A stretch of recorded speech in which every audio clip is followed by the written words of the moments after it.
Many years after the time of Prophet Adam, people had forgotten about Allah. They turned away from their Creator and began worshiping idols. But among them was one man who could never accept this. He would look up at the sky, the stars, the vast heavens, and think to himself, surely, the one who created all this cannot be these lifeless idols. He shared his thoughts with a few close friends, and slowly, people began to listen. First, they were just 7, then 70, then 700, and soon 1,000 followers believed with him. One day, this man chose 100 of the most faithful among them. From those 100, he picked 70. From 70, just 7. He told them, "We will place our hands on the earth and pray together for a sign from God. The rest of you will say Amen." They prayed, but nothing happened. Then he said, "Now, let's raise our hands to the heavens and call upon him." And at that very moment, Allah revealed his message to him. He was chosen as a prophet. This man was none other than Prophet Idris,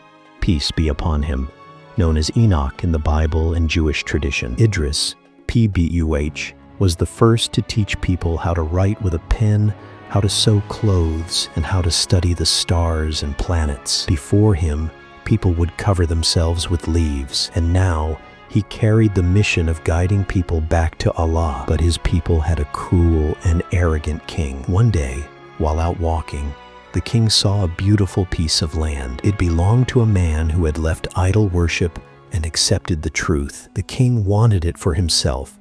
He called the man and demanded, "Give me your land." The man replied, "This is the land my family depends on for our livelihood.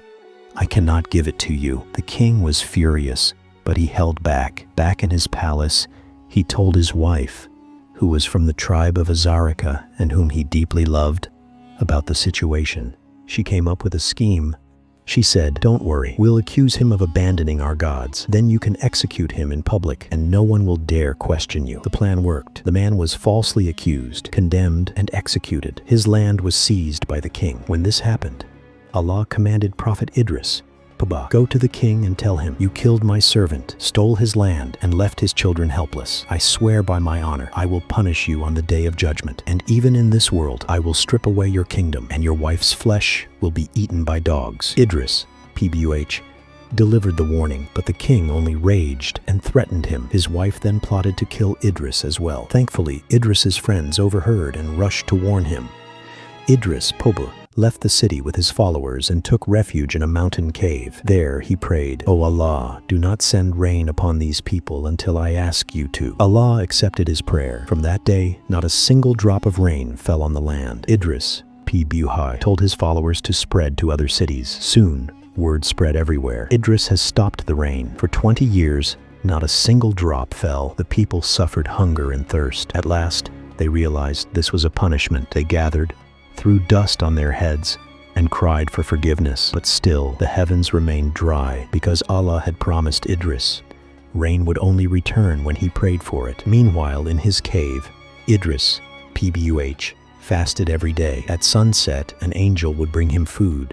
But one evening, the angel didn't appear, nor the next day, nor the third. Weak from hunger, Idris prayed, and Allah told him, "From now on, seek your own provision." So he left the cave and came near the city. There, he saw a woman baking bread. Idris asked her for some food. She said, "I only have 2 pieces, one for me and one for my child. We have nothing else. For 20 years we've suffered without rain, and it's all because of Idris. He brought this curse upon us." Idris pleaded, "Just give me a small piece, enough to walk again." The woman hesitated, then gave him half of her child's bread. But when the boy saw Idris eating his portion, he cried bitterly and died of weakness. The woman cried out, "You've killed my child." Idris gently said, "Do not grieve. By Allah's command, I will bring him back." He held the boy's hand and called upon Allah. At once, the child returned to life. The woman was amazed.